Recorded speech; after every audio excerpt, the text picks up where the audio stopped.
আসসালামু আলাইকুম ভিউয়ার্স, যে যেখান থেকে দেখছেন আমার এই চ্যানেলটি, আপনাদের সবাইকে স্বাগতম জানিয়ে শুরু করছি। আজকে সকালবেলা আমাদের নিজস্ব জমি থেকে একটি ভুট্টা গাছ থেকে এই ফসলটি তুললাম। এই ফসলটি থেকে আমাদের একটি শিক্ষণীয় বিষয় হচ্ছে, মুসলমান ইসলাম ধর্মে আমাদের জন্ম, করণীয় কি তা আমরা নিজেরাও জানি না। এই ভুট্টার এই দানাগুলি দেখেন কত সুন্দর করে একটা একটা একটা একটা করে তাসবির দানার মতো একটার সাথে আর একটা সম্পর্ক আছে। একটা দানা বা একটা লাইন যদি এই এটা থেকে পড়ে যায়, তাহলে এই জিনিসটার সৌন্দর্য এবং শক্তি সবই নষ্ট হয়ে যাবে ধীরে ধীরে। কিন্তু এখান থেকে যদি কোনো দানা না পড়ে, তাহলে এটা অনেক দিন পর্যন্ত স্থায়ী থাকে, ভালো থাকে এবং মজবুতি হয়। এই ভুট্টার দানাগুলি যেরকম একটার সাথে আরেকটা মিশে আছে, ঠিক তেমনিভাবে মুসলিম জাতি এই দানাগুলির মতো এক ভাই অপর ভাইয়ের সাথে এরকম সম্পর্ক থাকতে হবে, ঐক্যবদ্ধ থাকতে হবে, তাহলেই সারা দুনিয়ায় শান্তি সম্ভব।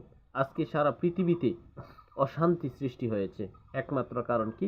মুসলমানদের একতা নাই, ঐক্যবদ্ধতা নাই। এই ভুট্টার দানাগুলি থেকেই আমরা বুঝতে পারি যে এইভাবে যদি আমরা মুসলমান জাতি যদি ঐক্যবদ্ধ হতে পারি, তাহলে এই মানবতা পৃথিবীতে প্রতিষ্ঠা হবে, অন্যায় অবিচার জুলুম নির্যাতন সব বন্ধ হবে।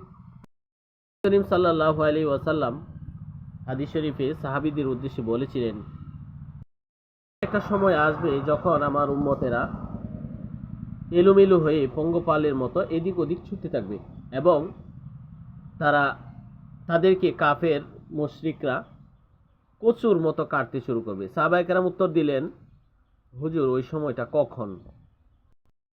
মুসলমান থাকবে না? নবী করিম সাল্লাল্লাহু আলাইহি ওয়াসাল্লাম উত্তর দিলেন, মুসলমানের সংখ্যা থাকবে সমুদ্রের ফেনার মতো, ফেনা পরিমাণ, এত বেশি মুসলমান থাকবে, কিন্তু এদের কোনো ঈমান থাকবে না। এরা নামে মুসলমান থাকবে, লোভ, লালসা, হিংসা, অহংকার এগুলিতে পরিপূর্ণ থাকবে তাদের সংস্কৃতি। আজকে আরব আমিরাত, কাতার, এই যে উন্নত দেশগুলি মুসলিম বিশ্বের, এই সমস্ত জাতিগুলো আজকে নারী লোভে লিপ্ত হয়েছে। যেই গুণটা ছিল জাহিলিয়াতের সময় তারা যেরকম ছিল, ঠিক শেষ জামানায় তারা একই রকম হয়ে গেছে। সাল্লাল্লাহু আলাইহি ওয়াসাল্লামের অনুপস্থিতিতে তারা কোরআনের শিক্ষা ভুলে গিয়ে তারা অন্ধকারের প্রতি পা বাড়িয়েছে। সেই জন্য আমাদেরকে এই দানাগুলি থেকে শিক্ষা নিতে হবে যে আমরা সুন্দরভাবে ঐক্যবদ্ধভাবে যদি আমরা এইভাবে মিলেমিশে বসবাস করতে পারি, তাহলে আমাদের জীবন, আমার ইসলামের বিজয় সুনিশ্চিত। পৃথিবীতে মানবতা এবং শান্তি আবারও আবির্ভূত হবে। আসসালামু আলাইকুম।